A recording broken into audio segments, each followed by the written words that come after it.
Hey, my second grade friends, it's Mrs. Real here with the last of our ancient China stories that we didn't get to before. And I'm going to read it to you. And bonus, it's a Jan Brett story. Right? What gets any better? Ancient China and Jan Brett all in the same book. So our story for today is Daisy Comes Home. And it's got chickens in it. So what? Trifecta. This is awesome. Jan Brett, Daisy Comes Home. Daisy Comes Home. And this actually looks like one of my chickens that I have now, and one of the chickens that I used to have. My other chicken's name was Laverne, and the chicken I have now is Goldie. She was one of the chicks that we had from last year.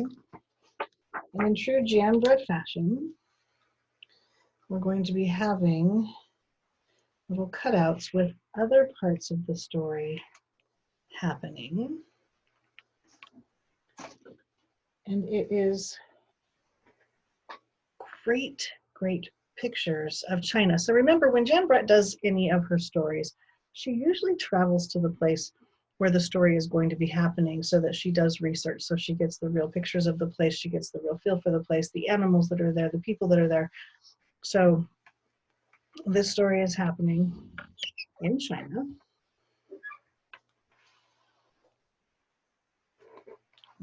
I'll slide the book back and forth.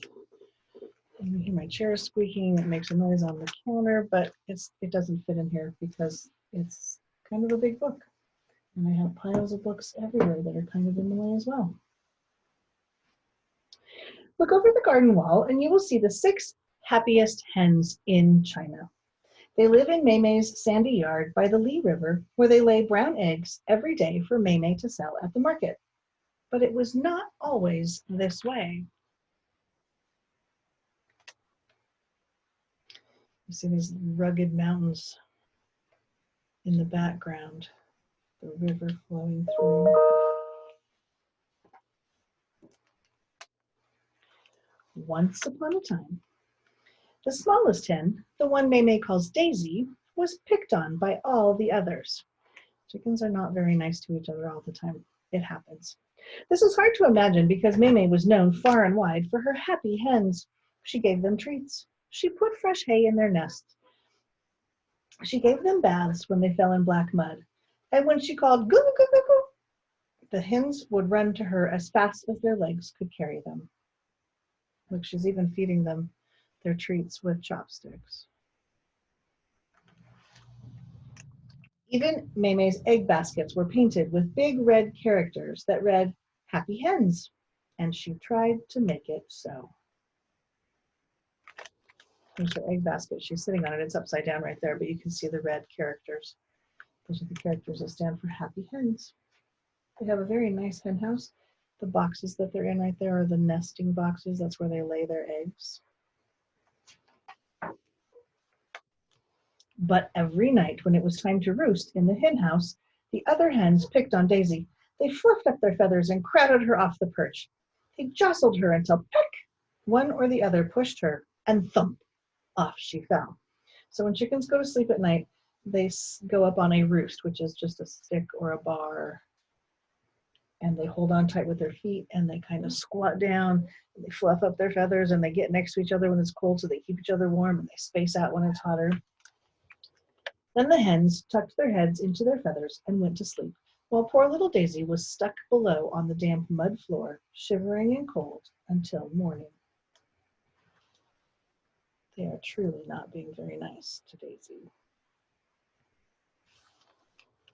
But Mei-Mei doesn't know because she's sound asleep in her bed.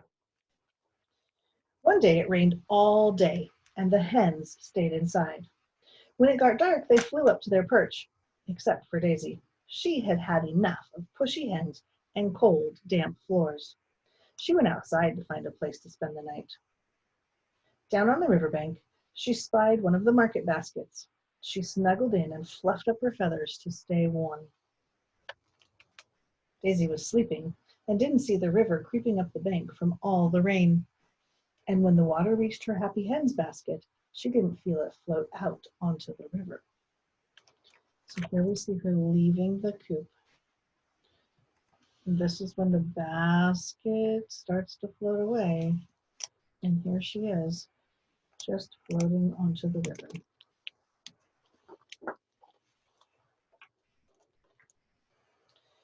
But when the basket started tipping and bobbing, Daisy woke up. She peeked out and saw a watery world all around her. The sandy yard, the garden wall, and May's farmhouse looked smaller and smaller as the current carried her down the river. There's the coop right there.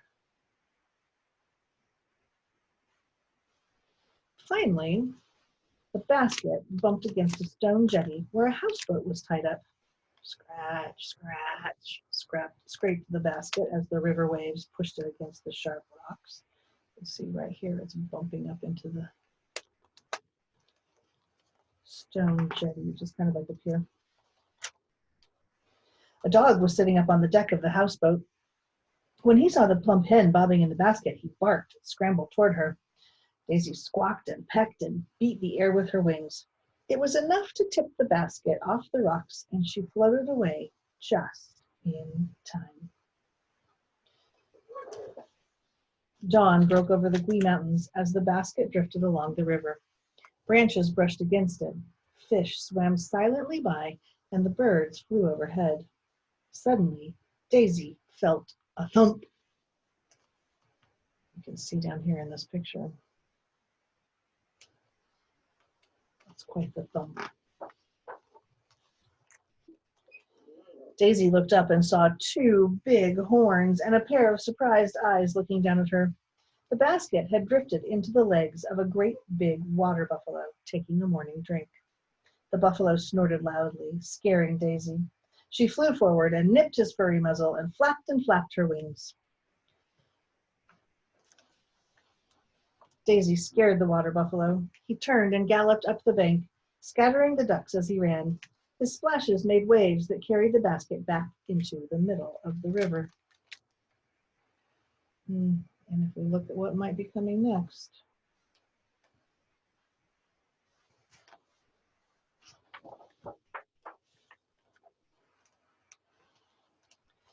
Daisy traveled along all day until her basket was hooked by the roots of a banyan tree, where a troop of red-tailed monkeys lived. The curious monkeys eyed Daisy and climbed down for a closer look. Daisy froze as one monkey crept out to the basket and reached in. Daisy flapped and pecked, nipped and squawked. The startled monkey pushed the basket away. It broke loose from the tree and floated on down the river. Daisy wondered what would happen next. So I'm going to go back to this little cutout because here we see May, and she only has, well, she's got all four heads there.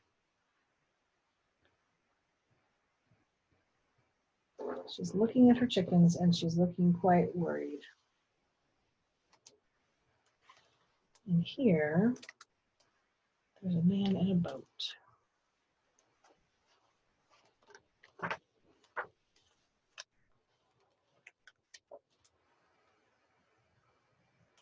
Up ahead, Daisy saw a fisherman with cormorants diving all around his bamboo boat.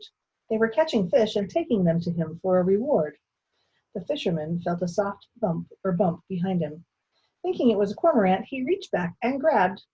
How surprised he was to see that he was holding a hen instead of a cormorant. So here's the cormorants.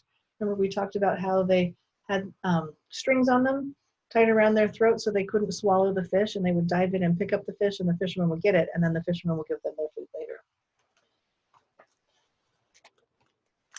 Finders keepers, he exclaimed. Little fish, big fish, silver fish, white fish. That's what I sell at the market.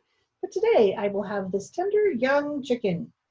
He put a net over the basket and headed to shore with poor Daisy inside.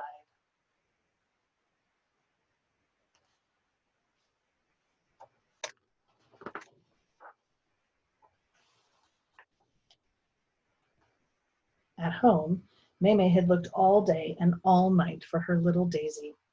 She wasn't in the hen house. She wasn't behind the farmhouse. She couldn't fly over the wall. Where is she? May wondered, worried all the time about what had happened to Daisy. Finally, she knew she had to go to the market. With a sad feeling, she packed her eggs in their baskets and started on her way. And so she had 6 chickens first, so now she's 1, 2, 3, 4, 5. So she's counted them. She knows they're missing.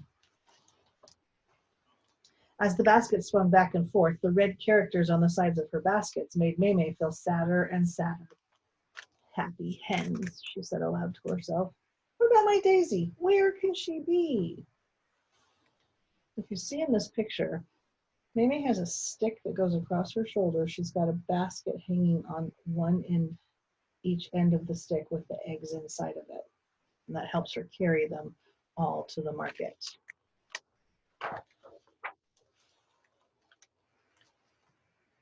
At the market, Maymay found a place and arranged the eggs in clean, sweet-smelling straw. All morning, shoppers bought her fresh brown eggs, but she couldn't stop thinking about her little lost hen. Maymay heard a voice calling her.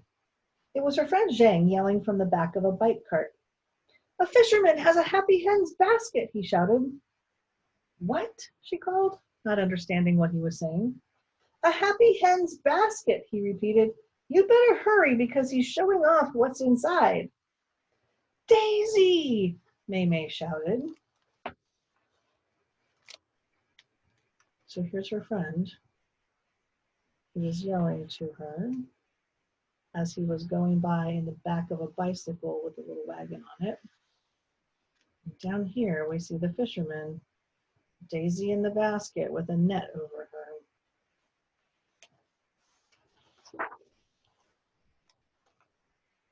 Maymay raced to where the fish were sold. There was Daisy, beautiful and plump in her basket, surrounded by a crowd, all wanting to buy her. That's my hen, she cried to the fisherman, but his face was like stone. She pointed to the red characters on the basket. Happy hens, she said. The fisherman crossed his arms. Finders keepers, he growled and turned away to sell Daisy. Maymay was about to leave, but her eyes rested on those characters. Happy hens. All she could think about was Daisy in a cooking pot. She squeezed her eyes shut and clenched her fists. She had to do something. So here's the man holding Daisy. There's all the people around that want to buy her for their dinner. Goo, goo, goo, goo, goo, goo, she called at the top of her voice.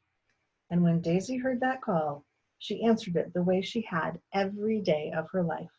She rose up and threw herself against the basket, tipping it over. She ran toward her friend Maymay as fast as her legs could go. Daisy flew onto Maymay's shoulder, and off they went, running back to get Maymay's baskets and go home. They are done.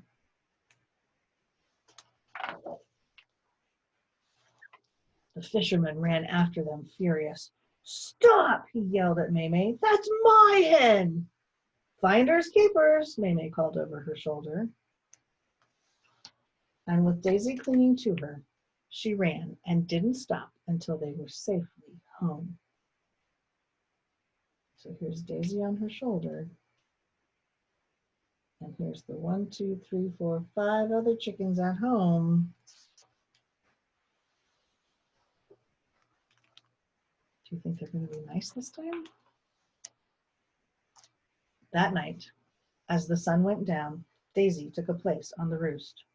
When one of the big hens fluffed up her wings and spread out, expecting Daisy to fall off the perch like always, Daisy flapped her wings. I learned that from a boat dog, she clucked. Another hen tried to tip her off. She pushed right back. I scared a water buffalo like that, she squawked. Another hen jostled her. Peck, peck, peck, peck. Daisy kept her place on the perch and beat the air with her wings. She remembered the monkey, and she pecked and flapped all over again. That was when the hens gave Daisy a place of her own.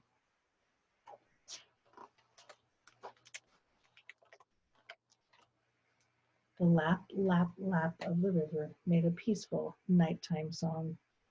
No bumping, no jostling, no fussing around, just 6 happy hens, their heads tucked in their feathers, high and warm and safe together. The end. So that, my friends, was our last ancient China story. But it also got to be an ancient China Jan Brett chicken story, which made it fabulous. So I have some other seed lessons coming for you this week. So look for me in the next day or two, and I will get them up and sent out to you, and I will see you then. Bye-bye.